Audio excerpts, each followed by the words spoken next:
की परंपराओं के निर्वहन के क्रम में मंगलवार को नदवा में धार्मिक अनुष्ठानों का आयोजन किया गया। यह विशेष अनुष्ठान पहली बार रविदास घाट पर आयोजित किया गया। यह आयोजन नारायणी देवी शीतला माता की सेवकिया राजेंद्र यादव गोलू यादव द्वारा कराया गया। इस दौरान हीरा भगत ने खौलते हुए खीर से स्नान किया। खौलते घी की कड़ाही से अपने नंगे हाथों द्वारा पूरी छाना गया। इस अनुष्ठान में आए हुए दर्शनार्थियों को प्रसाद के रूप में खीर, पूरी और चना वितरित किया गया। इस विशिष्ट अनुष्ठान को देखकर आए हुए श्रद्धालु आश्चर्यचकित रह गए। मान्यताओं के क्रम में महिलाओं द्वारा देवी गीत और पचरा गीत भी गाया गया। इसके उपरांत भंडारे का भी आयोजन हुआ। पूजा को लेकर आयोजकों का अपना तर्क होता है।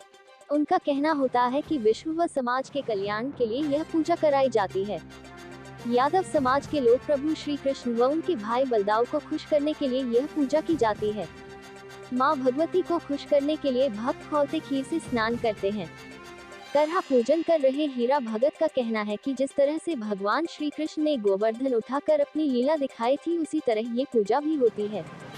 आरती के साथ अनुष्ठान की शुरुआत की जाती है। मंदिर में चारों तरफ ढोल नगाड़े बजते रहते हैं।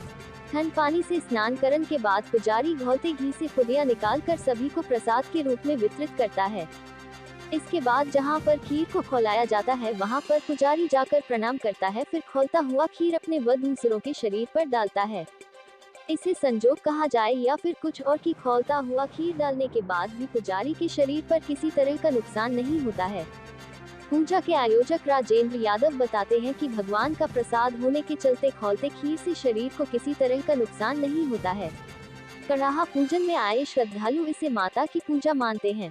पूजा में माता खुद आती है और साक्षात शक्ति देती है।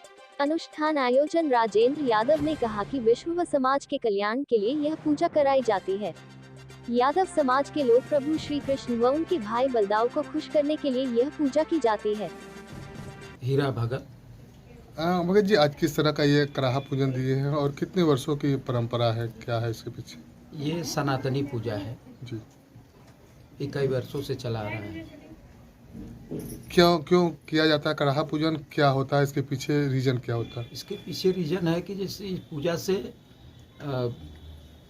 अपने जैसे पुत्र धन धान्य समृद्धि सुख शांति, इसके लिए ये यज्ञ होता है। आज कहाँ पे हुआ है यह? आज ये हुआ है यहाँ नगवा पर। जी। यहाँ पे कितने सालों से आप कराहा पूजन दे रहे हैं? यहाँ तो ये पहली बार दिए हैं। क्या होता है कराहा पूजन में? क्या होता है कराहा पूजा में?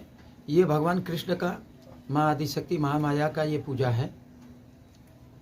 ये पूजा में क्या खास है कि दोपहर में ही होता है? अब विधि क्या है? ये सनातनी पूजा, ये पहले से ही ये नियम है। नियम है तो दोपहर में ही क्यों ये पूजा होता है? हाँ, तो दोपहर में होता है। ये भगवान कृष्ण का पूजा है, ये दोपहर में होता ही है। मेरा नाम राजेंद्र यादव है। मैं नगवा निवासी का रहने वाला हूँ। राजेंद्र जी, कितने सालों से आप कराहा का पूजन करवा रहे हैं? ये तो हम समझते हैं कि अभी तक हम लोग करवाए नहीं थे नगवा निवासी में, और हम सोचते हैं कि पहली पूजा हमारी है, जो हम सोचते हैं कि ये परंपरा लेके हम लोग चला जाए। इसको लेके यदुवंशी में ही हम लोग के पूजा ये माना जाता है। किसने ये पूजा दिया है? क्या नाम है? कहाँ के रहने वाले? हीरालाल भगत जी हैं ये, और मोहन सराय के रहने वाले हैं। बहुत अच्छे हैं और हम लोग चाहते हैं कि इन्हीं के हाथ हमेशा इनके साथ ही पूजा कराया जाए यादववंशी में। तो क्यों कराया है? क्या कारण होता है इसके पीछे? हम लोग समझते हैं कि आस्था होता है, हम लोग का एक आस्था होता है। जैसे कि हम लोग कोई चीज को माना जाता है कृष्ण यदुवंशी में, तो इसको हम लोग परंपरा बहुत लोगों हर जगह गांव में होता है। तो हम लोग भी नगवा निवासी, हम लोग सोचे कि एक बार अगर किया जाएगा इसको, तो आगे चल के हम लोग भी आने वाले जनरेशन भी मान सके इस चीज को कि हाँ ले इस पूजा को किया जाए।